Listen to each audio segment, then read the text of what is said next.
Newcastle were 19th, winless, and falling apart. But Eddie Howe didn't just save Newcastle. He's qualified for the Champions League twice and ended their 70-year wait for a trophy. So how did Eddie Howe finally unlock Newcastle United's potential? This is going to be the most in-depth analysis on Eddie Howe's Newcastle revolution, and I'm going to be breaking down the game-changing tactical shifts that turn Newcastle into Champions League contenders, the underrated skill that separates Eddie Howe from 99% of managers, and what Eddie Howe must improve next season to push them to the next level. So let's start with the first key change that Eddie Howe made that sparked a tactical evolution at Newcastle United. Eddie Howe joined Newcastle in November 2021, and in that calendar year, Newcastle had conceded 80 goals, the most of any team in the history of the Premier League within a calendar year.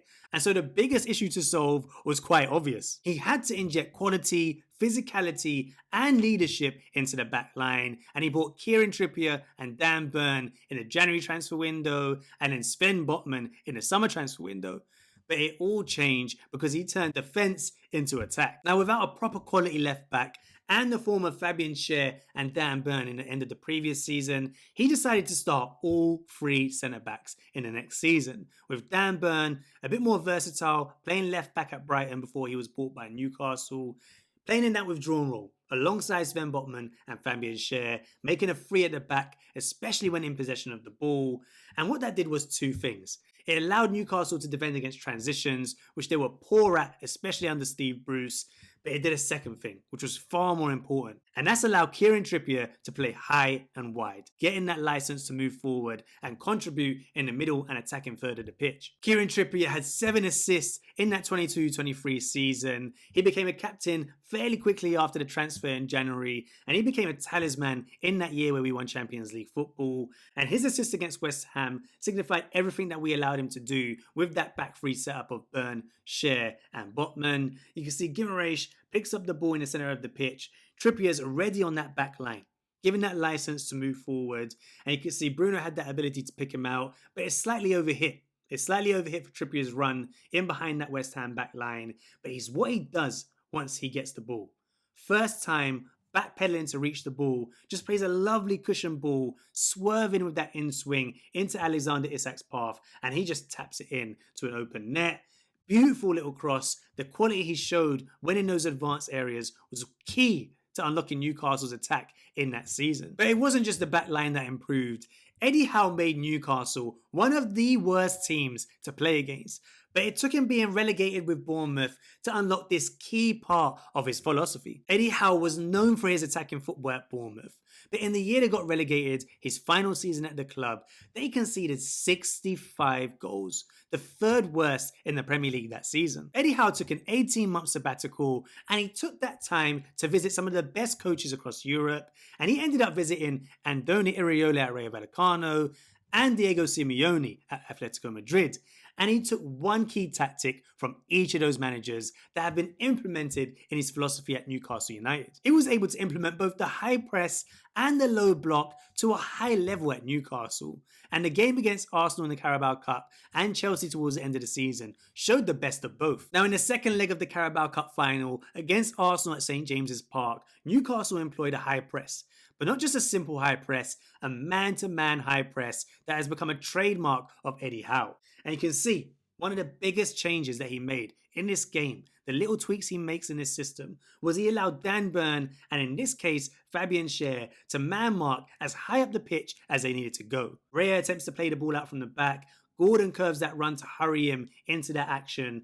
Fabian Schär has already read Declan Rice's movement and is close to being side by side. And as Raya plays that pass, Schär nicks in, wins the ball, falls right into Gordon's feet, and he finishes into the bottom left-hand corner. And that sealed Newcastle's path into the final against Liverpool. But one thing he's adapted is he allows the team to also be just as comfortable in a low block. Something they weren't doing in his early tenure when he was implementing the high press. But he saw with the Champions League season, where they got a lot of injuries, that he needed to find a way for Newcastle to conserve energy. And in the Chelsea game towards the end of the season, you can see they set up in their 5-4-1 formation. Look how tight and narrow that midfield unit is, restricting Chelsea from trying to penetrate through the centre of the pitch and forcing them out wide. And they also have little details within this system. both when they press high and when they drop into a deep block. Fabian Schär man marking Cole Palmer and Sven Botman covering any runs in behind, and it worked a treat in that first half. And the Athletic have some lovely visuals that show just how good they are. The intensity they have on and off the ball, the percentage of time they're sprinting in the possession of the ball and out of possession of the ball. Both Spurs and Newcastle are far and away the most intense teams in the Premier League.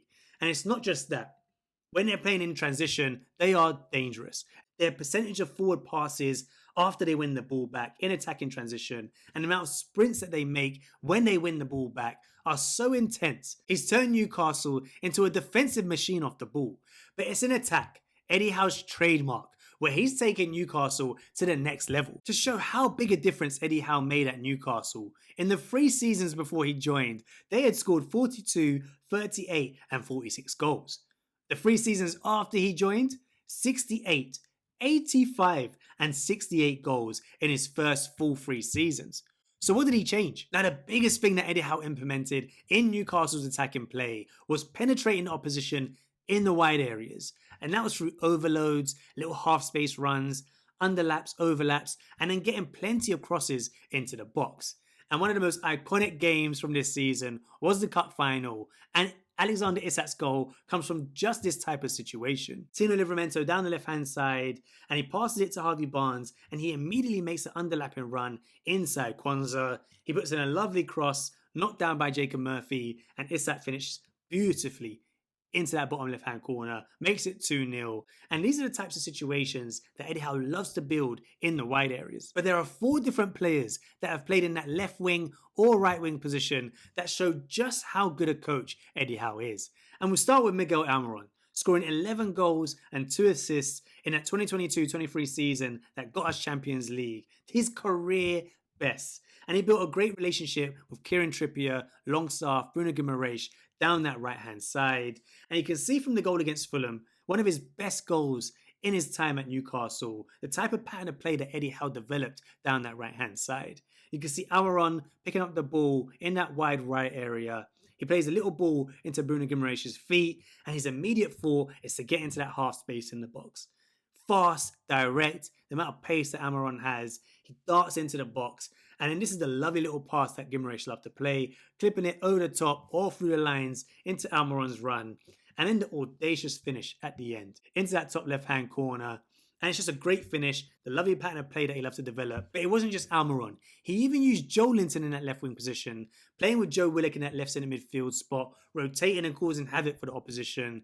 But it's that defensive ability that he wanted from Joe Linton, that tactical flexibility, sometimes even dropping into a left wing back position in a 5-4-1. But it's what he done on the ball that was just as impressive. And you can see that from the goal against Spurs. Fabian Schär plays a lovely long ball for Joe Linton's run from that left wing position. He takes a lovely first time touch with his left foot, then takes it around the keeper and finishes it into an open goal. But once Anthony Gordon got up to speed, that left wing spot became his own.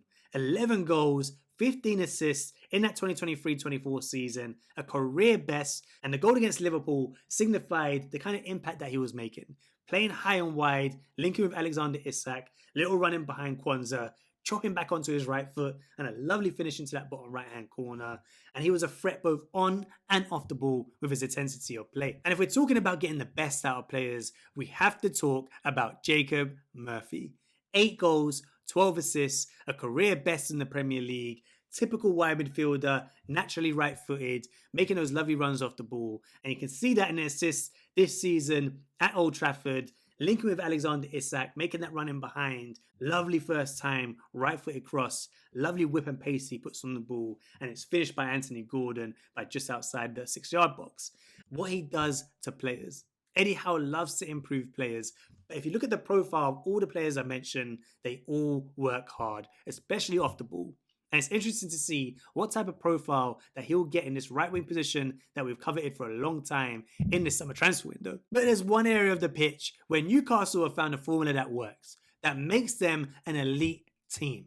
But the story started on the 15th of August, 2024. Sandro Tonali signed for Newcastle in the summer of 2024, but he was banned for 10 months within 1 month of joining the club. But within that time frame, he had been training as a right-sided number 8. but it took a game in the Carabao Cup against Chelsea to see the new path forward for the Newcastle midfield. Tonali played in the number 6 position and had a man-of-the-match game. And from that point onwards, Bruno moved to the right side of number 8 position, and with Tonali at the base and Joelinton in the left centre midfield position, they had one of the best midfields in the Premier League. And nothing sums up his impact more than his goal against Chelsea in the final few games of the season. His best attributes are actually the defensive side of the game. His reading of the play, his timing of the tackle, he catches Lavia unaware with his back to goal, robs him of the ball, he plays it to Bruno who plays it out wide to Murphy, and then he doesn't stop there. He still has that attacking instinct to get into the box and finish well. Murphy plays the ball in, lovely first time finish, and it was such a big goal for Newcastle at that stage of the season. And the management of Tonali in that 10-month ban was the key to getting the best out of him this season. And that highlights another one of Eddie Howe's most important traits. Eddie Howe is an elite coach. He extracts every bit of quality, talent available from every player in the squad.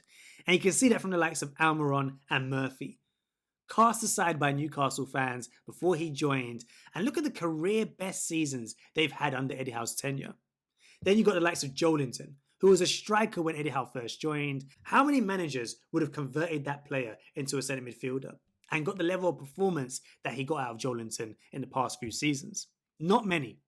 And then you got Fabian Schär, cast aside by Steve Bruce, barely getting a game. Now Newcastle have probably one of the best centre-backs in their history. But it's not just about improving their talent on the pitch. He's introduced a big game mentality at Newcastle United. If you look at their record against the Big Six this season and the teams that were chasing the Champions League places, he didn't lose a single game at home.